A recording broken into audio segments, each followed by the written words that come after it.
before Keanu Reeves made a breathtaking appearance at Microsoft's E3 conference. The feeling of being there, of walking the streets of the future, is really going to be breathtaking. You're breathtaking.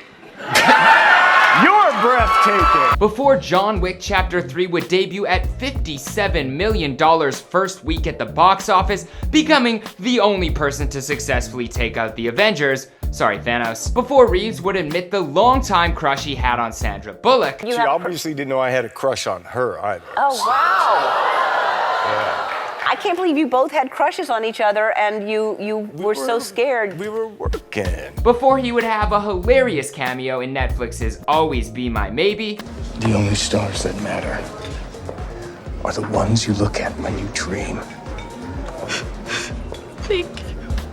And become a voice for a new character, Duke Caboom, in Toy Story 4. Look who jumped 40 school buses and landed back into my life. Even Chris Evans appears to be a fan. And the two might be working on something soon because Reeves is rumored to have a character in Marvel's MCU. Before Keanu Reeves would become known as one of the nicest people in Hollywood for doing things like hanging out with homeless people, giving up his seat on the train to strangers, and driving a woman 50 miles out of his way just because her car broke down. Although, he doesn't get too comfortable with strangers, as you can see by his hand placements. And before Keanu Reeves would become a living legend and take the internet by storm with memes flying left and right, praising the man's greatness. And all of that was just this year. Everything seems to be lining up perfectly for the Keanu Reeves world takeover. It's been exactly 20 years since the original release of The Matrix in 1999, and it's crazy to think Reeves might not have reached his peak yet. In 2019, Keanu's name has been everywhere online, and for multiple reasons, but most recently, he's making an appearance in a new video game dropping in 2020.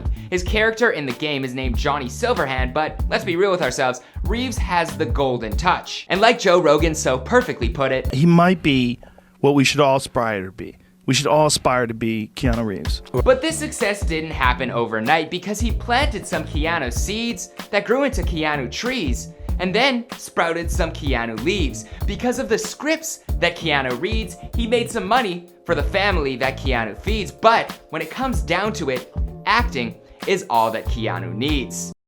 I love movies. Gosh, I love movies.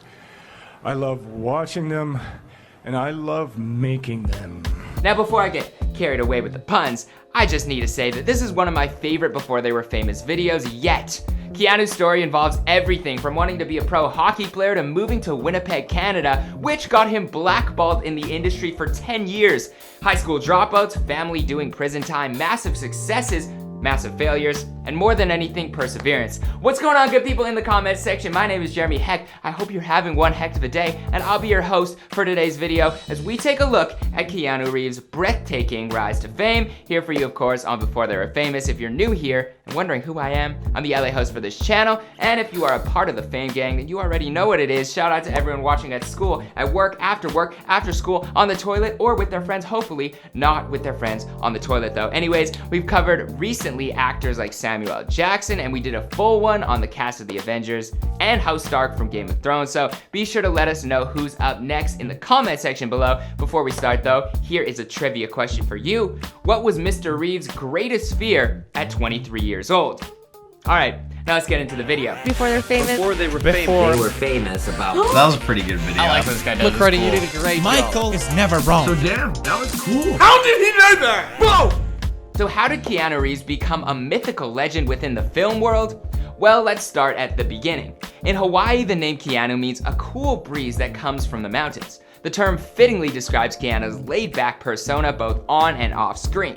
Keanu Charles Reeves was born on September 2nd, 1964 in Beirut to parents Patricia and Samuel Nowlin Reeves Jr. I swear, everything about this man's life sounds like it is the creation of a mythical being. His mother is English and hails from Essex, which is a country in the southeast of England, while his father is from Hawaii and is of Chinese and Hawaiian, English and Irish and Portuguese descent. Yes, all of those. So Keanu was influenced by a multitude of cultures, stating, "My grandmother's Chinese and Hawaiian, so I was around Chinese art, furniture, and cuisine when I was growing up." His mother's English culture was instilled in him in the form of good manners and a love for British comedy. His father was on drugs for much of Keanu's young life, and he was later imprisoned in Hawaii for selling heroin at an airport.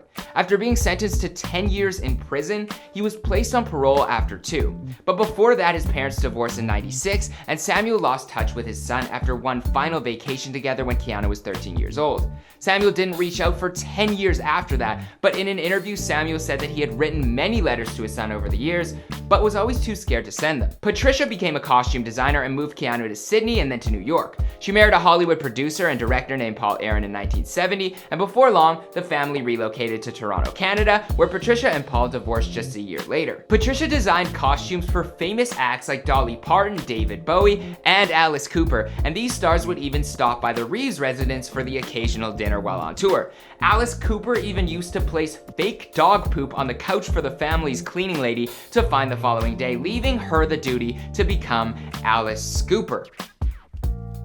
But Keanu was able to learn about the film business from his stepfather. He worked as a production assistant on some of Paul's movies. The string of bad marriages unfortunately continued for Patricia, marrying a rock music promoter named Robert Miller in '76 and divorcing in '80, then marrying another man named Jack Bond, who was a hairdresser, with their marriage ending in '94. While all of this was going on around him, Reaves was raised alongside his sisters by his grandparents, as well as nannies who took care of them in the Yorkville neighborhood of Toronto. Reaves attended 4 different high schools. One of them he actually got expelled from. He explained in an interview that he would run his mouth a little too much, but he had talents outside of school as he played goalie in hockey for De La Salle College. His original dream was to play for Team Canada one day in the Olympics, but an injury led him to quit and give up his on-ice dreams. He began to pursue his next dream of becoming an actor. This dream was not exactly new to him though, because Keanu began acting at the age of 9 when he appeared in the theater production of Damn Yankees at his summer camp. At his school, he auditioned for The Crucible because he loved the idea of being someone else on stage. At 15, he appeared in a stage production of Romeo and Juliet at Leah Sullen's Theater, I think that's how you pronounce it. One of his friends suggested that they audition for a performing arts high school, and Keanu thought, why not? He got in. He said of his early acting days, "I really didn't have a chance as a beginner. Think about it. I was a damn hockey player, but the teachers must have seen enough potential to give me a chance, and suddenly, I didn't do anything else. It was as though I finally found my place in this world. I finally knew who I was. I had the key to my identity in my hand. There is nothing more important for a teenager going through puberty." He later got expelled from the school, and at 17, he decided to drop out of high schools altogether to pursue acting full time. I dropped out of high school, went to work, followed my dream. He started to take acting courses at night to develop his skills. His screen acting debut came in an episode of the show Hangin' in the early 1980s. Hey, where do you keep the towels? Pete said we could use a shower. And Reaves landed himself odd gigs including commercials for Coca-Cola, short films, and stage work. Hey, I'm proud of you, really proud. A Coke. Race. Who's your coach? My dad. In 1984, he was a correspondent for the Canadian Broadcasting Corporation's TV youth program called Going Great. So when did all of this begin? 7 years ago. His first movie appearance was in the film Youngblood in 1986, which he ironically got to play a Canadian hockey goalie. I guess he got to live out his dreams after all. But while his hockey dreams resided in Canada, he knew he needed to head out to LA to make his dream a reality, and luckily, his stepfather, who was American, was able to provide him with a green card. By 20 years old, he took his 1969 Volvo 122 and drove out to Hollywood with nothing but $3,000. He stayed with his stepfather down there, who had also convinced a man named Erwin Stoff to be Reeves' manager and agent. He was seeing some minor successes in smaller roles after his big move, and Reeves finally landed a bigger role in the film River's Edge. The movie was well received by critics and gave him the opportunity to get his shot as the lead actor in movies like Permanent Record and Bill and Ted's Excellent Adventure. Reeves was also the bassist in an alternative rock band called Dogstar. In 1992, he won the award for MTV's Most Desirable Male. But his career really reached a new level when he starred in the 1994 hit movie Speed, although initially there was some pushback with his casting. This was his first role in an action film, and the budget behind it was huge, so a lot was riding on its success. But Reeves actually declined the offer to star in the movie sequel Speed 2, despite the $11 million that he was offered to play the role. Instead, he toured with his band and played Hamlet in the Manitoba Theatre Centre's production of the Shakespeare classic, in none other than Winnipeg, Manitoba, Canada. My hometown. I feel a strange connection to Keanu Reeves right now. I might have just become his biggest fan, and shout out to my hometown, but let me tell you, nobody in the history of humanity other than Keanu Reeves has turned down $11 million to go to Winnipeg, and quite frankly, nobody will ever do that again, so take a moment to appreciate that historical decision. But while the people of Winnipeg were probably thrilled to have an A-list star come to town, Hollywood was not.